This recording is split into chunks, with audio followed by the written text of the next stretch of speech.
Jadi saya gitu, cerita gitu, misalnya pegang kacamata ini. Kacamata yang aku pakai ini usianya udah setahun nih. Ini kacamata yang aku ganti setelah 2 tahun aku pakai kacamata yang lama. Gantinya itu gara-gara minusku nambah. Dan ternyata begitu aku periksa, ternyata ada plusnya juga guys. Sehingga aku harus ganti kacamata gitu. Karena nggak bisa nggak ganti kacamata. Dan akhirnya aku pilih kacamata ini. Dan ini kacamata yang aku pilih gara-gara ini kehebatan dari si shopkeepernya. Shopkeeper yang punya kemampuan persuasif yang sangat bagus. Dia bilang, ini bentuknya cocok buat wajah kamu, Kak. Wajah kamu pasti cocok banget, Kak, pakai yang ini. Aku nggak pernah lupa tuh ya. Yang jualan, orangnya, modelnya. Itu bukan kakak-kakak cewek yang imut-imut dan sebagainya. Bukan. Kakak-kakak cowok, pakai kaos metal, gondrong, brewokan. Pokoknya sangar lah gitu ya. Tapi ternyata dia shopkeeper. Dan dia persuasif banget loh. Ini kacamata cocok banget buat Kak, buat kamu Kak misalnya gitu. And then selesai cerita, ambil kertas lagi, gantian siapa yang cerita kayak gitu. Nah, bisa dimulai dari itu. Nanti dinaikin tuh level kesulitannya. Jadi mulai kita latihan bareng, terus ada satu orang yang dia yang harus ngambil. Jadi kita nyodorin habis kacamata, habis itu aku langsung nyodorin bolpen. Dia suruh cerita soal bolpen. Dan gimana ceritanya harus nyambung dari kacamata ke bolpen. Nah, kakak yang persuasif ini kan sangar banget ya. Tapi sebenarnya aku tuh sempat gagal fokus waktu cobain kacamata itu. Karena kok ya pas aku ngelihat di kantongnya dia itu ada bolpen bagus banget, bolpen Parker. Dan aku kayak ini shopkeeper, keren amat, bolpennya bukan pilot, Parker. Dan aku sempet dong waktu udah habis apa namanya habis nyobain kacamata ini kan karena plus kan kacamatanya otomatis kan harus dicoba kalau lihat deket gini kan. Nah begitu pas aku lihat deket aku coba Kak boleh pinjam bolpennya nggak? Padahal sebenarnya aku tuh cuma pengen nyobain bolpennya enak apa enggak bolpen Parkernya. So aku coba tanda tangan. Bagus. Gimana jelas Kak? Jelas Kak. Maksud aku yang jelas itu jelas bolpennya enak dan jelas memang plusnya benar gitu. Jadi gitu. Terus dioper lagi pegang remote ya. Udah kan? Udah nyobain bolpen itu. Udah, kelar dah. Nah, untuk pertama kalinya aku pakai kacamata baru. Dan saat itu aku langsung pakai. Pulang dari toko itu aku udah langsung pakai kacamata baru itu. Dan benar. Pakai kacamata ini bikin tatapan tuh jadi lebih jernih. WC. Nyetir enak ya toh. Tatapan jernih. Pas nyampe di rumah. Pas mau main video game. Nyariin remote control. Ketemu dah remote control itu dengan mudahnya. Yang biasanya aku tuh sulit banget nyari itu. Karena nggak kelihatan kalau lihat cari deket-deket gini. Kacamata kelihatan akhirnya. Nemu ternyata remote controlnya terselip di sini. Jadi gitu. Jadi gimana caranya nyambung, nyambung, nyambung, nyambung gitu aja. Itu tingkat kesulitannya kita tambah. Jadi dari awal kita bisa saling bercerita satu sama lain. Terus kita coba tes salah satu misal Kak Dewi. Terus saya, Kak Kalista, Kak Mita dan Kak Rosi yang ngasih ngasih kartu gitu. Jadi dia ngomong set kasih kartu, dia ngomong kasih set kasih kartu. Jadi harus langsung berubah gitu. Jadi ceritanya harus langsung nyambung nyambung nyambung. Nah, itu salah satu cara untuk melatih storytelling. Jadi kita melatih untuk gimana caranya cepat kita cepat menyambungkan ide-ide yang berbeda gitu. Nah, itu akan sangat works kalau bercerita di depan umum dalam konteks durasi waktu yang cukup panjang. Karena kalau nggak terbiasa dengan itu, habis biasanya. Dia di 5 menit pertama gitu udah, waduh bingung nih cari ide lagi nih. Nah, ini yang saya juga belajar. Makanya saya tadi bilang saya juga belajar. Ada teman salah satu sahabat saya yang dia stand up comedian. Saya sempat kemarin ngobrol sama dia, saya nanya, gimana caranya ide, kan kamu bikin skrip, iya. Tapi kalau misal model kayak komika atau komika seperti Matt Rife misal, mungkin mungkin pernah ada yang tahu Matt Rife, jadi masih muda, sepertinya Gen Z sih, dia masih 20-an kok, sepertinya ya. Terus pokoknya dia komika tapi ganteng lah, komika yang keren lah, outlooknya keren, tapi dia pinter banget kulit putih. Yang pinter banget. Dan dia itu suka ngomentarin penontonnya. Nah, itu saya nanya tuh, gimana caranya itu? Bisa gitu. Nah, biasanya dia observasi, Pak. Jadi dia observasi dulu, dia lihat tuh. Dia lihat penonton-penonton yang menurut dia itu menarik. And then dia akan ngambil angle dari penonton-penontonnya itu. And then dia olah itu menjadi sebuah cerita dan sehingga itu menjadi menarik untuk didengarkan gitu. Gila, luar biasa ya. Iya, tapi itu kemampuan storytellingnya memang kuat gitu. Jadi dia memang berlatih untuk itu. Nah, itu bisa dilatih dari mana? Dari ini. Kan ngambil tema, ngambil angle. Jadi saya pakai angle kacamata, ke bolpen, ke remote control. Gitu. Sama, kita kalau ketemu, kalau misalnya kita Kak Kalista misal, atau mungkin Kak Mita atau Kak Rosi berbicara depan umum gitu. Ya kan lihat tuh biasanya. Saya biasanya gitu soalnya. Jadi saya kalau di atas panggung, atau tidak di atas panggung, misal cuma di sebuah forum kelas, saya akan melihat siapa orang-orang yang jadi key person.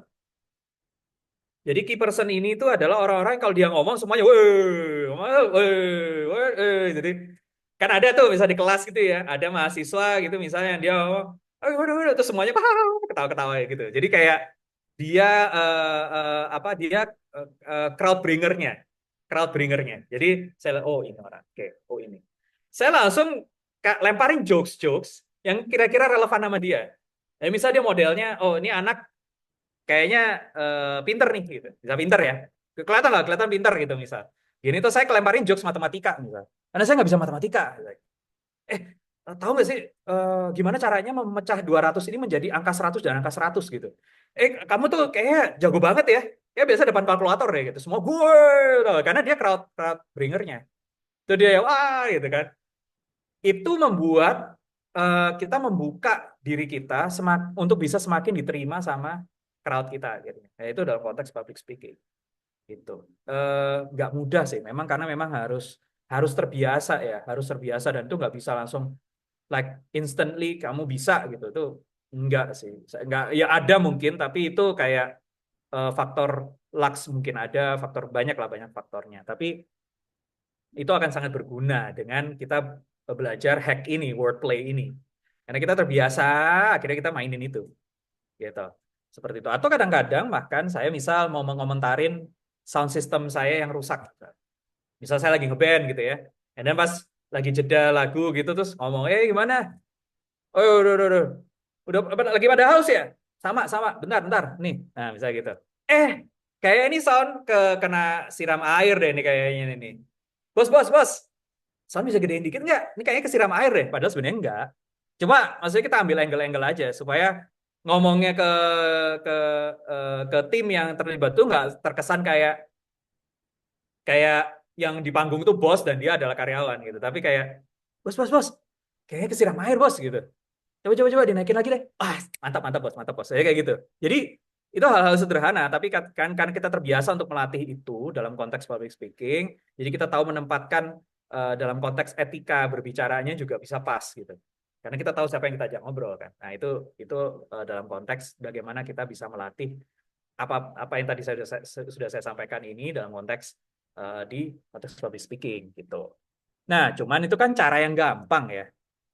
Itu gini, itu caranya cuman itu aja gitu. Tapi kan kita perlu proses untuk melatihnya dan saya yakin juga Kak Kalista, Kak Dewi, Kak Mita dan Kak Rosi juga. Tapi Mas, eh, ngelatihnya dari mana dulu gitu. Kadang kan gitu ya. Kita kalau mau jalan, kayak saya ini lagi suka slow jogging gitu. Saya bingung mulainya dari mana gitu. Karena teman-teman yang pacer itu ada yang jadi heart rate-mu segini, ini nanti langkahmu segini. Waduh, teorinya gitu banget ya. Susah gitu. Jadi kayak gimana caranya mulainya gimana? Sampai ada yang ngomong, sudah dimulailah dengan pemanasan terlebih dahulu dan mulailah berjalan gitu. Jadi ada yang kayak gitu. Nah, itu adalah cara dasar. Ini cara dasar. Olah vokal itu kelihatannya kayak cuma olah vokal ini. Iya, tapi kadang kita nggak sadar bahwa kalau kita ngomong, setiap hari kita presentasi, nggak usah deh ngomong ngomong manggung, ngomong MC, ngomong jadi affiliate Shopee atau affiliate TikTok, nggak usah deh ngomong gitu. Kita ngomong kita meeting aja setiap hari, 3 meeting dalam sehari, setiap hari, Senin sampai Minggu. Kalau nggak pakai olah vokal yang bagus, yang ada suaranya habis. Pernah kan pasti ngalamin itu kan. Mungkin ada kalau ada yang belum ya syukurlah. Tapi biasanya ada gitu. Yang setiap hari itu presentasi, aja presentasi 30 menit, 45 menit. Belum lagi ngobrolnya, belum diskusinya. Gitu ya toh. Terus kalau nggak dengan olah vokal yang bagus, kan kalau kita presentasi atau kita ngomong, kita kan mengupayakan supaya mereka dengar dengan baik kan. Apalagi kalau kita Google Meetan atau Zooman kan gampang. Tinggal gedein mic selesai, gedein volume earphone selesai. Tapi kalau kita ngomong sama orang ketemuan, kan kita ngomongnya harus jelas. Nah, kalau misalnya kita nggak jelas, nah kan kadang-kadang kita tidak terbiasa dengan mengolah vokal kita dengan baik, kita ngomongnya keras gitu, gitu. Yang orang bilang tuh pakai head voice, itu pakai suara tenggorokan, kayak gitu-gitulah kalau dalam konteks olah vokal ya, yang lebih teknikal. Nah, ini penting. Dan saya coba mensimplifikasi menjadi sesuatu yang aplikatif, yang bisa dilatih setiap hari dengan gampang, nggak perlu nyediain waktu duduk latihan, nggak perlu. Jadi yang penting bisa latihan aja, gitu ya. Yang pertama ini, bangun tidur. Kan nggak langsung bangun biasanya, ya kan? Biasanya masih, bangun, sudah bangun, pegang HP, srep, gini ngeliat gini. Nah, di saat teman-teman pegang HP itu, bisa tuh dengan mencoba berlatih diafragma. Sebentar aja, cuma 5-10 menit. Scrolling IG, scrolling TikTok, itu bisa sampai 30 menit. Bahkan kalau saya tidak salah, ini kalau saya tidak salah. Kalau salah, tolong dikoreksi. Riset terakhir, 2024 kalau saya tidak salah, durasi orang melihat HP, scrolling sosial media, scrolling people itu, hello, shout out to scrolling people, itu 7 jam loh sehari. 7 jam. Oh my God. Ya itu akumulasi memang. Cuman akumulasi 7 jam itu ya banyak loh. Berarti bisa jadi dalam satu waktu itu bisa sejam sendiri dia scrolling. Apalagi kalau bekerja ya. Mungkin nyampe kantor, belum langsung buka laptop dulu, tapi scrolling dulu. Pas jeda istirahat, scrolling dulu sambil makan misal. Kayak gitu. Bisa saja kan. Tapi averagely itu 7 jam. Berarti teman-teman punya waktu yang lebih punya waktu banget untuk latihan teknik diafragma ini. Nah, diafragma ini bisa dilakukan dengan berbaring, terus kaki ini ditekuk ya, ditekuk, jadi menempel pada pada bottom, pada pantat gitu, kaki ini apa tumitnya, jadi menempel gitu, and then mulai bernafas, tarik nafas, terus rasain perutnya mengembang, gitu ya. Biasanya kalau kalau nggak mengembang berarti kurang pas. Coba tarik nafas, terus perutnya dikembangin. Saat tarik nafas pelan-pelan perutnya kembang. Nah, untuk mengukur bahwa benar perutnya berkembang atau enggak, tangan ini bisa taruh tangan kanan atau tangan kiri. Mungkin tangan kanannya scrolling ya, tangan kirinya di dada gini. Terus coba kalau tarik nafas, dadanya ikut naik berarti belum. Jadi konsentrasi untuk membuat perutnya yang mengembang gitu. Terus dihembuskan pelan-pelan, tarik nafas pelan-pelan, hembusin pelan-pelan. Udah, sambil scrolling gini. Itu cara paling gampang, ya kan? Ini saya coba menggunakan cara-cara yang aplikatif dan bisa dilakukan tanpa waktu khusus gitu ya. Ya saya gitu. Yang kedua, ada cara diafragma duduk. Tadi diafragma baring. Sebenarnya diafragmanya ada 3 harusnya. Jadi berdiri, duduk, dan baring. Kalau berdiri, itu biasa sambil jalan. Supaya lebih kerasa. Itu biasanya kalau sambil olahraga, jalan kaki gitu kan, kita bisa sambil latihan. Jadi, tapi sebenarnya konsepnya sama. Ini juga sama, konsepnya sama. Nah, kenapa saya pakai contoh diafragma duduk? Mungkin ada yang mau jadi penyiar radio di sini gitu ya. Sambil duduk, itu supaya suara menjadi bulat, itu biasanya kita mengencangkan otot perut. Jadi saat tarik nafas, perutnya berkembang, jadi kita harus ngomong. Satu, itu melatih otot perut. Jadi biasanya cenderung orang yang suka nafas pakai diafragma atau pernafasan diafragma atau memaksimalkan perut, ya, itu biasanya dia lebih lentur perutnya, gitu. Jadi pakai penafasan diafragma ini, diafragma duduk, duduk yang tegak, terus kemudian fokus ke perut. Jadi sama konsepnya, menarik nafas perutnya berkembang, terus kemudian menghembuskan pelan-pelan gitu. Nah, ini bisa dipadukan dengan, jadi narik nafas, terus habis itu menghembuskannya pelan-pelan. Jadi dikit-dikit, jadi sambil gini. Nah, itu untuk latih otot perut. Jadi nanti perutnya kembang, kempis, kembang, kempis, kembang, kempis, kayak gitu. Itu bisa sambil duduk. Sambil tidur tadi bisa. Sama aja, bisa. Cuman ini saya nambahin aja untuk melatih otot perut. Gitu. Jadi kalau dalam teknik bernyanyi kan biasanya juga pakai perut kan. Jadi supaya dia suara lebih lebih bulat, lebih room gitu kan. Terus juga tidak cepat habis nafas. Sama, kalau penyiar pun, public speaker pun, Itu sama. Jadi supaya nggak cepat habis nafas. Jadi kayak kalau ngomong nggak pakai perut, mendadak gini, pasti pernah kan dengar penyiar yang kalau pas mereka siaran itu kedengeran suara desah tarik nafasnya atau buang nafasnya. Iya, jadi gini loh sob. Ya, gitu. Pasti ada yang kayak gitu. Nah, itu berarti dia belum menggunakan teknik pernafasan diafragma ini dengan baik. Jadi dia masih pakai dada. Sebenarnya pakai dada itu baik atau enggak? Saya nggak bilang nafas pakai dada nggak baik, kalau nggak gitu nggak hidup kita ya. Cuma kalau dalam konteks kita berbicara dan olah vokal, memang yang paling baik adalah menggunakan diafragma dan pernafasan perut itu. Seperti itu, teman-teman.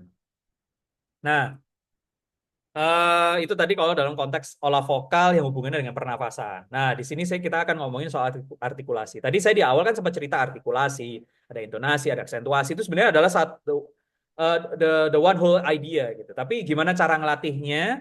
Itu ada beberapa cara yang gampang yang bisa dilakukan. Yang pertama adalah motor boat. Jadi kalau kita ngomong itu hubungannya adalah dengan otot rahang, dengan mulut gitu kan, dengan bibir. Gimana cara kita ngomong itu harus jelas.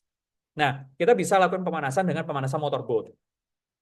Jadi pemanasan motorboat itu, jadi kita bibirnya tertutup, terus digeterin gitu loh bibirnya. Jadi kita hembusin udara lewat mulut kita, menekan bibir sehingga bibir ini bergetar kayak gitu. Ya boleh dicoba ya, gitu ya. Tapi mungkin siap-siap lap, jadi supaya bisa langsung di lap layarnya. Jadi kayak gitu-gitu. Itu motorboat. Bisa buat main. Nanti maininnya bisa gitu. Ya buat ketawa-ketawa. Kalau yang punya anak ya buat anaknya ketawa-ketawain ya. Kalau buat sama teman-temannya buat godain teman-temannya gitu. Gitu gitu. Jadi buat gitu. Itu sebenarnya pemanasan, tapi untuk membuat mulut kita itu jadi luwes gitu ya. Itu. Terus kemudian kita bisa latihan vowels. Jadi ucapkan huruf hidup dan huruf konsonan. Jadi huruf vokal kayak a, i, u, e, o kayak gitu. A, I, U, E, O kayak gitu-gitu. Buat sejelas. Jadi kalau saya nggak akan share yang terlalu teknikal ya. Jadi bisa dengan cara yang lebih sederhana yaitu membuat huruf A, I, U, E, O itu terdengar benar gitu. Bukan terdengar baik, tapi terdengar benar. Itu udah benar. Kalau udah benar berarti baik kan gitu. Terus coba yang konsonannya. Nah, ini kadang suka sulit tuh. Ada B, P. Kadang orang, kan kita kadang suka pakai huruf kode nggak sih? Kayak bingo, alfa, magenta, kayak gitu kan, gitu. Kadang kan gitu. Loh, saya lakuin itu loh. Jadi itu sampai dengan sekarang. Misal misal pesan order atas nama siapa Kak? Fafa. Nah, biasanya mereka padahal ngomong udah jelas. Oh, sorry, ini nggak membela diri ya. Udah jelas kan? Ini kan suara penyiar. Fafa. Nah, tapi orang kan fa itu kan bisa F, bisa V. Ya kan? Nah, itu saya suka ngomong gini. Fanta Alfa, Fanta Alfa. So, iya Kak. Nah, gitu. Sampai dengan detik ini. Saya kalau beli apa, pesen apa, itu sih gitu. Fafa. Ya, Fafa. Fanta Alfa, Fanta Alfa. Siap Kak. Gitu. Jadi suka gitu. Atau misal masukin register nama gitu ya. Namanya siapa sih Kak? Gitu. Eh Putu Gede misalnya gitu. Nama nama asli saya kan Putu Gede. Oh, nggak usah, jangan nama asli saya yang itu. Nama asli saya yang ini, François. Hah? François, tulisnya gimana, Kak? Fanta, Romeo, Alfa gitu. Nano. Mereka dan saya sampai dengan sekarang itu masih ketawa ya. Karena kok ada aja sih nggak pakai cara-cara gitu. Tapi ya emang perlu gitu ya, kadang-kadang kita perlu. Nah, cuman itu kita bisa latih supaya jelas dalam melafalkannya gitu. Nah, motorboat, vowels, gampang banget. Caranya gampang banget. Habis itu senam wajah. Ini yang saya suka banget mainin ini sama anak saya. Jadi lion face, sebenarnya banyak. Ada lion face, ada lemon face, ada banyak face. Tapi jangan poker face ya. Tapi banyak banget face ya. Banyak banget face-nya. Tapi lion face ini, kenapa saya pakai lion face? Karena lion face ini untuk melatih otot wajah kita supaya lebih lentur. Karena kita kan kalau ekspresi kan kita harus jelas mukanya kan gitu kan. Makanya saya kasih contoh ada gambar di sini yang mukanya itu muka sangat ekspresif gitu. Jadi line face itu gampang banget. Line face itu kayak gitu.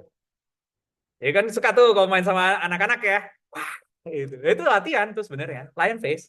Dan jangan malu-malu. Jangan malu untuk kelihatan jelek. Udah gitu aja deh. Kadang orang tuh masih kayak, hai, jadi gak ini gitu. Nggak cowok, nggak cewek, sama. Kadang suka malu untuk kelihatan jelek gitu. Nah, biasanya saya kalau ngasih, kalau saya kasih kelas pelatihan-pelatihan gini nih, yang saya taruh jadi contoh, role model. Misalnya saya ngajak penyiar saya. Penyiar-penyiar saya nggak pengen kelihatan jelek. Itu biasa saya taruh di situ tuh. Saya kerjain tuh mereka di situ. Ya mereka suruh kasih contoh, lion face, gitu-gitu. Tapi itu bisa dilatih. Gampang banget kan? Lihat di depan cermin. Habis mandi gitu, lihat cermin. Ntar dilihat tuh sama anak, oh nggak itu pasangan, udah mulai gila ini ibu, ini bunda mulai gila nih bunda nih. Jadi gitu. Kakak mulai gila nih, dia ngapain dia gitu depan muka, di depan cermin. Nah itu bisa buat latih lion face ya.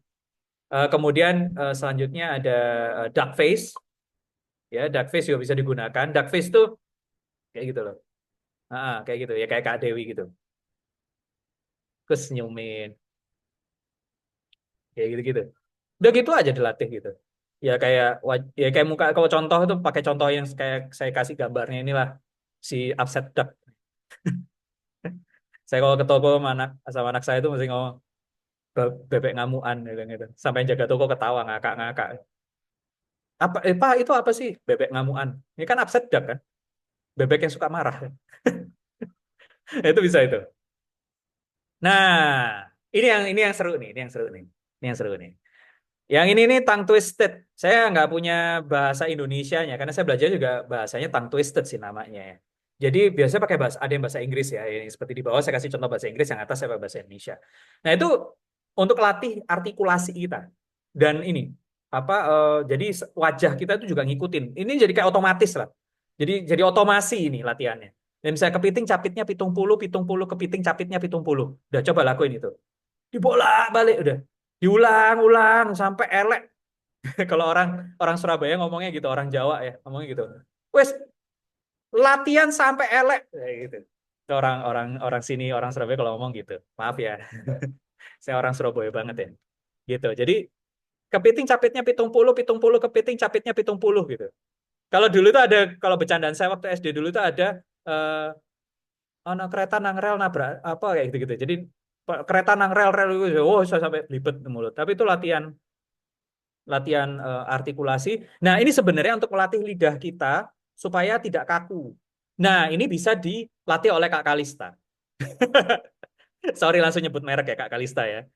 Ini salah satu jawaban yang Kak Kalista tanyakan eh, beberapa waktu lalu. Kan Kak Kalista tanya, terus saya semampu saya jawab dengan cara-cara yang saat itu saya, oh bisa ini Kak gitu. Tapi saya terus nemuin waktu saya masukin tongue twisted ini, saya ingat Kak Kalista. Oh, Kak Kalista ini bisa mungkin pakai ini untuk melatih supaya Kak Kalista lebih lentur ya dari ngomong. Kan Kak Kalista sempat cerita, iya ini aksen berubah-ubah. Ngomong kadang ada yang sulit gitu kan. Nah, ini bisa latihannya pakai gini. Pakai bahasa Inggris lebih enak tuh sebenarnya. Karena nge-spelling bahasa Inggris itu kan kita latih untuk tepat spellingnya. Jadi kita jadi tahu tone-nya masuknya kayak gimana.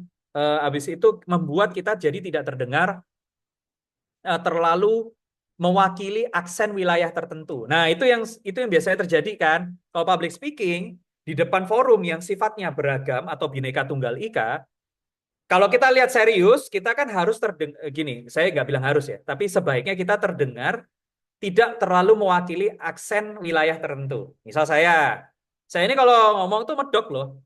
Kalau ngomong tuh kayak jadi karena saya besar di lingkaran Cindo Surabaya dan besar di lingkaran Jawa Surabaya, jadi saya campur-campur kayak gado-gado. Jadi kayak kalau ngomong itu ada medoknya. Ya kayak gini, kayak gitu. Kayak gini ini itu medok Cindo. Ya pokoknya, nah itu Surabaya. Gitu. Jadi campur-campur ya ini. Nah, saya ngelatih supaya nggak ruwet. Saya latihan itu tongue twistednya untuk pemanasan biasanya sebelum saya siaran, biasanya sebelum saya public speaking gitu ya, atau di depan orang di forum. Itu saya ini. Peter Piper picked a pack of pickled peppers. How many pickled peppers did Peter Piper pick? Dan itu nggak usah cepat-cepat ngomongnya. Ngomongnya pelan-pelan aja. Kadang kan ada ya, misalnya kalau nonton film atau lihat orang gitu, misalnya ngomongnya dicepet-cepetin tuh. Peter Piper Piper Piper Pickle Peppers, how many pickled peppers? Oh, ya, nggak usah cepet-cepet gitu. Kan kebetulan kamu bukan berprofesi sebagai rapper kan. Jadi nggak perlu. Pelan-pelan aja. Peter Piper pick a pack of pickled peppers. How many pickled peppers did Peter Piper pick? Jadi dalam satu kalimat ini itu kita udah ngelatih aksentuasi, intonasi, artikulasi, dan kita udah ada menanamkan emosi di situ. Peter Peter Piper pick a pack of pickled peppers. How many pickled? Jadi kita bisa gituin, bisa buat latihan kayak gitu. Nanti ini kan bisa dipakai contoh. Eh, Bisa dipatahkan ya tadi statement saya soal jangan buka Google atau AI chatbot ya. Itu bisa. Mereka bisa nyediain kok tongue twisted words kayak gitu banyak. Tapi sebaiknya dalam bahasa Inggris aja kalau pakai AI chat karena lebih beragam dan lebih banyak biasanya ilmunya. Terus, nah, nah ini tadi saya sempat sampaikan intonasi. Intonasi itu lagu dalam kalimat. Jadi bagaimana membuat kalimat itu bernada sebenarnya. Jadi sebenarnya itu. Jadi kita kalau ngomong kan nggak apa ya namanya. Saat kita ngomong, orang itu menyerap apa yang kita sampaikan itu kan berdasarkan nada yang kita tanamkan kan di situ. Intonasi. Jadi makanya saya bilang lagu dalam kalimat. Misal saya bilang ini, mana semangatmu? Loh, kalau saya nanya kayak gitu kan, ini semangatku Pak. Jawabnya bisa gitu. Saya kalau mana semangatmu? Saya jawabnya ini semangatku pasti gitu. Ya itu based on intonasi loh. Kalau saya nanya mana semangatmu? Ya ini semangatku Pak. Ya jawabnya jadi gitu kan. Kalau saya bilang mana semangatmu? Ini semangatku Pak. Gitu. Jadi lagu dalam kalimat itu sangat penting. Apalagi dalam konteks bercerita, dalam konteks berbicara di depan umum maupun menjadi penyiar radio. Karena jadi penyiar radio kan harus jelas ngomongnya. Dia harus tahu, harus menempatkan nadanya dengan sangat jelas. Dan ini penting. Aksentuasi adalah bagian dari itu, gimana caranya memberikan penekanan untuk memperjelas makna. Ini penting nih. Misal mobil itu ditabrak bis. Nah, itu aksentuasi. Mobil itu ditabrak bis.